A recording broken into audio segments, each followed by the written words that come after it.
ಮಂಗಳೂರು ತಾಲೂಕಿನ ಕೃಷ್ಣಾಪುರ ನಿವಾಸಿ ಮೊಹಮ್ಮದ್ ಫರ್ವೇಜ್ ಕ್ಯಾನ್ಸರ್ನಿಂದ ಬಳಲುತ್ತಿದ್ದು ಅವರ ಚಿಕಿತ್ಸೆಗಾಗಿ ಊರಿನ ನಾಗರಿಕರು ಒಂದಾಗಿ ಕಾಲ್ನಡಿಗೆ ಜಾಥಾ ಮಾಡುವ ಮೂಲಕ ರವಿವಾರ ಸಾರ್ವಜನಿಕರಿಂದ ದೇಣಿಗೆ ಸಂಗ್ರಹಿಸಿದರು.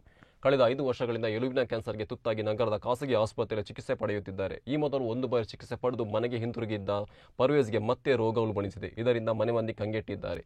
ಮನೆಯವರು, ಕುಟುಂಬಸ್ಥರು ಹಾಗೂ ಊರಿನ ದಾನಿಗಳ ನೆರವು ಪಡೆದು ಚಿಕಿತ್ಸೆ ಕೊಡಿಸಿದ್ದರು. ಆದರೆ ಮತ್ತೆ ರೋಗ ಉಲ್ಬಣಿಸಿದ್ದು ಚಿಕಿತ್ಸೆಗಾಗಿ 60 ಲಕ್ಷ ರು ಮೊತ್ತ ಬೇಕಾಗಿದೆ. ಈ ಕಾರಣದಿಂದಾಗಿ ಮನೆ ಮಂದಿ ಕಂಗಾಲಾಗಿದ್ದು ಸಾರ್ವಜನಿಕ ಸಹಕಾರದ ನಿರೀಕ್ಷೆಯಲ್ಲಿದ್ದಾರೆ.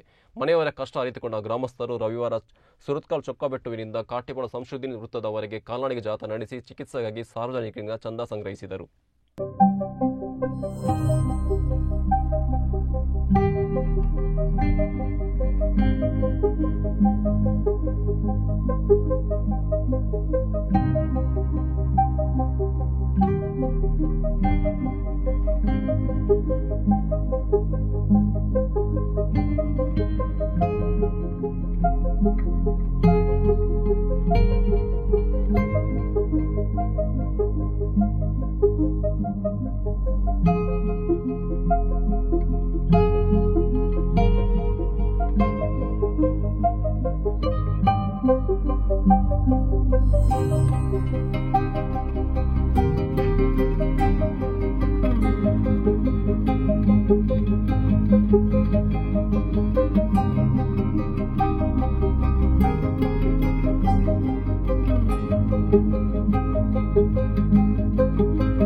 ನಿಂದ ಆರಂಭಿಸಿ ಕಾಟಿಪಳ್ಳ ಸಂಶುದ್ದೀನ್ ಸರ್ಕಲ್ ವರೆಗೆ ಒಂದು ಬೃಹತ್ ಕಾಲ್ನಡಿಗ ಜಾಥಾದ ಮೂಲಕ ಪ್ರತಿಯೊಬ್ಬರಿಗೂ ಕೂಡ ಈ ಒಂದು ಫರ್ವೇಜ್ನ ಚಿಕಿತ್ಸೆಗೆ ಬೇಕಾದಂತಹ ದುಡ್ಡಿನ ಅನಿವಾರ್ಯತೆಯನ್ನು ತಿಳಿಸಬೇಕು ಎಂಬ ನಿಟ್ಟಿನಲ್ಲಿ ಪ್ರತಿಯೊಂದು ಊರಿನಲ್ಲೂ ಪ್ರತಿಯೊಂದು ಗ್ರಾಮದಲ್ಲೂ ಕೂಡ ಫರ್ವೇಜ್ನಿಗೋಸ್ಕರ ಜನರು ಮುಂದೆ ಬರಬೇಕು. ಆ ಕೆಲಸಗಳನ್ನು ಮಾಡುವಂತಹ ಸಂಸ್ಥೆಗಳ ಜೊತೆ ಕೈ ಜೋಡಿಸಿ ಆದರೂ ಸಹಿ ನಮಗೆ ಬೇಕಾಗಿರೋದು ಫರ್ವೇಜ್ನವರ ಜೀವವನ್ನು ಉಳಿಸುವಂತಹ ಒಂದು ಅಭಿಯಾನ. ಇದು ಪಣ ತೊಟ್ಟಂತೆ ಕೃಷ್ಣಾಪುರ ಮಾತ್ರ ಅಲ್ಲದೆ ಸುತ್ತಮುತ್ತಲಿನ ಪ್ರತಿಯೊಂದು ಊರಿನ ಜನರು ಕೂಡ ಕೈ ಜೋಡಿಸಿ ಬಹಳಷ್ಟು ಆತ್ಮವಿಶ್ವಾಸದಿಂದ ಇವತ್ತು ನಮ್ಮ ಜೊತೆ ಸೇರಿದ್ದಾರೆ.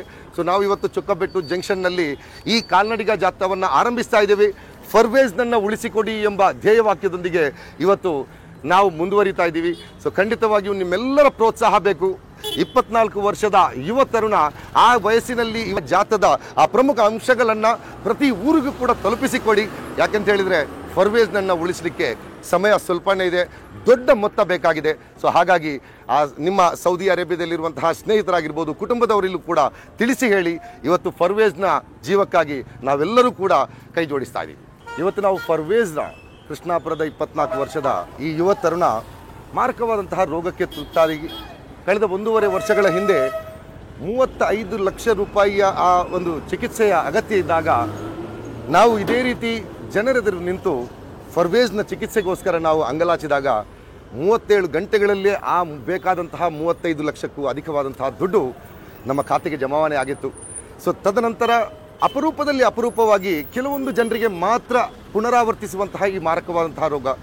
ಅಂಥದ್ರಲ್ಲಿ ಆ ಕಳೆದ ಟ್ರೀಟ್ಮೆಂಟ್ನ ನಂತರ, ಚಿಕಿತ್ಸೆಯ ನಂತರ ಮತ್ತೆ ಅದನ್ನು ಉಲ್ಬಣಿಸಿ 60 ಲಕ್ಷ ರೂಪಾಯಿ ಇವತ್ತು ಬೇಕು ಫರ್ವೇಜ್ನವರನ್ನು ಉಳಿಸಲಿಕ್ಕೆ ಅಂತ ಹೇಳಿ ಡಾಕ್ಟರ್ನವರು ಹೇಳಿದಾಗ ಮೊದಲೇ ಆರ್ಥಿಕವಾಗಿ ಜರ್ಜರಿತವಾದಂತಹ ಈ ಕುಟುಂಬಕ್ಕೆ ಸಹಾಯವಾಗಿ ನಿಂತು ಫರ್ವೇಜ್ನನ್ನು ಮತ್ತೆ ಉಳಿಸಿಕೊಡಬೇಕು ಎಂಬ ಪಣ ತೊಟ್ಟಂತಹ ಜನಗಳ ಮುಂದೆ ಮತ್ತೊಮ್ಮೆ ಆ ಕುಟುಂಬ ಪರಿವಾರ ಬಂದು ನಿಂತಿದೆ. ಈಗಾಗಲೇ ನಾವು ವಿಡಿಯೋ ಮಾಡೋದ್ರ ಮೂಲಕ ಬಹಳಷ್ಟು ಕರ್ನಾಟಕ ಕಾರುಣ್ಯ ನಿಧಿಯ ಸಹಾಯದೊಂದಿಗೆ ಅವರ ಆ ಸಂಯೋಗದೊಂದಿಗೆ ಇದನ್ನು ಆರಂಭಿಸಿದ್ದೇವೆ. ಈಗ ಕೇವಲ 17 ಲಕ್ಷ ರೂಪಾಯಿ ಮಾತ್ರ ಜಮಾವಣೆ ಆಗಿದೆ. ಇನ್ನು 43 ಲಕ್ಷ ರೂಪಾಯಿಯ ಅವಶ್ಯಕ. ರಹಮತುಲ್ಲಾಹಿ ಬರ್ಕತ್. ಎಲ್ರಿಗೂ ನಮಸ್ಕಾರ. ನಾವೀಗ ಇಲ್ಲಿ ನಿಂತ ಉದ್ದೇಶ ಏನಂತ ಕೇಳಿದರೆ, ಕಳೆದ 4 ವರ್ಷಗಳಿಂದ ಬ್ಲಡ್ ಕ್ಯಾನ್ಸರ್ಗೆ ತುತ್ತಾಗಿ ಬಳಲುತ್ತಿರತಕ್ಕಂತಹ ನಮ್ಮೆಲ್ಲರ ಆತ್ಮೀಯ ಸ್ನೇಹಿತರಾಗಿರ್ತಕ್ಕಂತಹ ಫರ್ವೇಜ್ ಎನ್ನುವ ಯುವಕನಿಗೆ ಚಿಕಿತ್ಸೆಗೋಸ್ಕರ ನಾವು ನಿಂತಿದ್ದೇವೆ. ಇಲ್ಲಿಗ ಚೊಕ್ಕಬೆಟ್ಟು ಸರ್ಕಲ್ನಿಂದ ಹಿಡಿದು ಕಾಟಿಪಲ್ದವರೆಗೆ ಕಾಲ್ನಡಿಗೆ ಜಾಥಾವನ್ನು ಮಾಡ್ತಿದ್ದೇವೆ. ಕಳೆದ 1 ವಾರದ ಮೊದಲು ಒಂದು ವಿಡಿಯೋವನ್ನು ವೈರಲ್ ಮಾಡಿದಾಗ ಆತನಿಗೆ 60 ಲಕ್ಷ ರೂಪಾಯಿ ಚಿಕಿತ್ಸೆಗೆ ಬೇಕಾಗಿತ್ತು. ಈ ಚಿಕಿತ್ಸೆಗೆ ಬೇಕಾದ ಸಂದರ್ಭದಲ್ಲಿ ವಿಡಿಯೋ ವೈರಲ್ ಮಾಡಿದೆವು.